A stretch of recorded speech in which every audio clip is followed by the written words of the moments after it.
Can you achieve financial independence and retire early? Truths and tips explained. Imagine a life where you can retire decades earlier than your peers, free from the daily grind of a 9-to-5 job.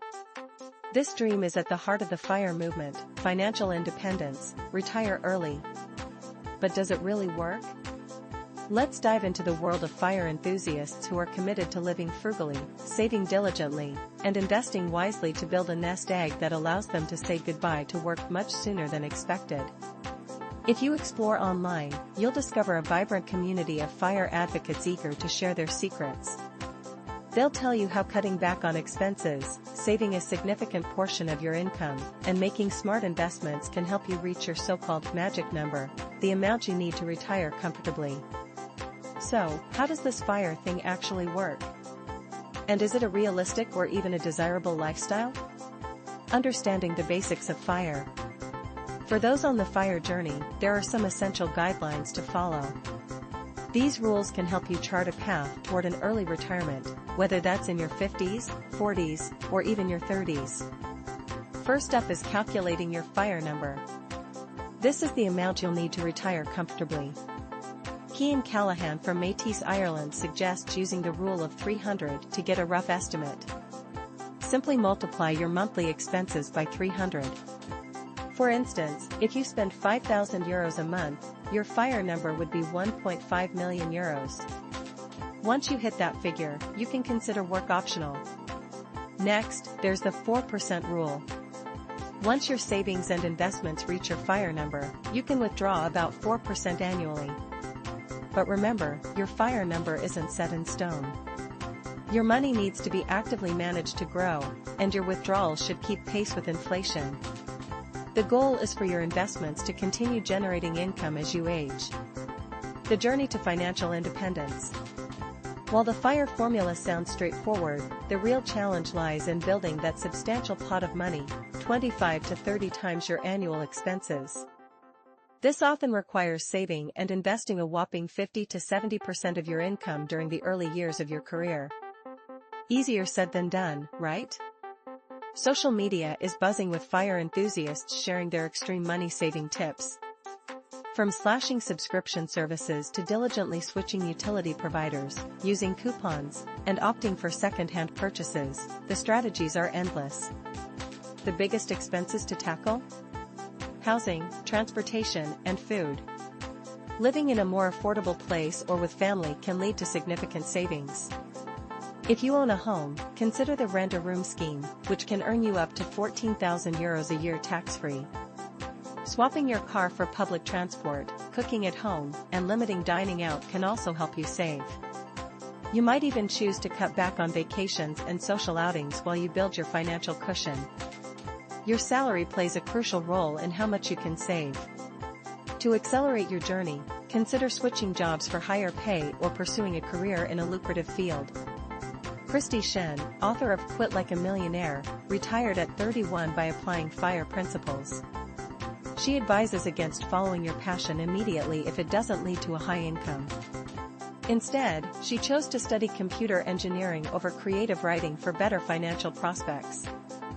However, if your household income isn't high, or if you have children or childcare costs, the path to FIRE can be a long and challenging slog through your 20s, 30s, and 40s.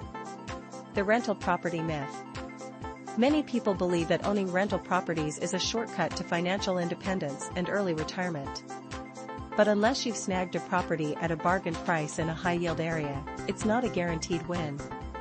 Callahan points out that if you earn over €44,000, rental income is taxed at a hefty 52%, which can eat into your returns. Managing a rental property comes with its own set of challenges, including maintenance costs and the risk of non-paying tenants. The idea that rental income is passive is misleading. You'll need to put in the work to earn that money. Plus, relying solely on property can be risky if the market takes a downturn. Instead, consider diversifying your investments with a stock portfolio that gives you access to the global market. This approach can be less risky and more liquid than real estate, which can take time to sell if you need cash. Will your pot last? Can those who retire early through FIRE really count on their savings to last a lifetime? The theory is that your investment returns will outpace your withdrawals, creating a self-sustaining pot. However, this isn't always the case.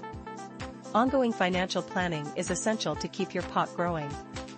If you plan to retire at a specific age, you need to consider growth, inflation, and taxes. You can't just withdraw a fixed amount every month indefinitely, you must adapt to market changes. Regularly updating your financial plan is crucial. A good rule of thumb is to ask yourself if you can realistically reach your FIRE number by a certain age.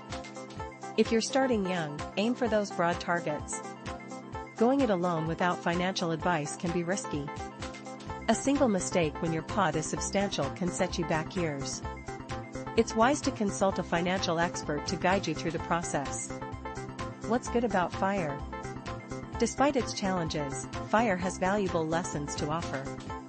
David Looney from Alpha Wealth highlights the importance of reducing unnecessary expenses, eliminating short-term debt, and maximizing your pension contributions. These practices can help you create a sustainable income stream for the future. However, pursuing FIRE in its extreme form may not be realistic for everyone. Some individuals may have advantages, like inherited property or high-paying jobs, that make it easier to achieve. It's essential to find a balance between frugality and enjoying life now. Financial planning should be about striking a balance, putting your money in the right places while still enjoying today. Ask yourself if you're truly enjoying life right now. FIRE shouldn't just be about escaping a job you dislike, it should be about pursuing something meaningful. The focus should be on what you want to do with your time, not just on saving to leave work behind. Lastly, financial independence won't automatically bring happiness. Money is merely a tool, and those who fixate on reaching a specific number may find themselves unfulfilled once they get there. While financial independence can provide a tangible goal, it doesn't necessarily give you a sense of purpose. It's crucial to figure out what you genuinely want in life, rather than using financial independence as a way to avoid that question.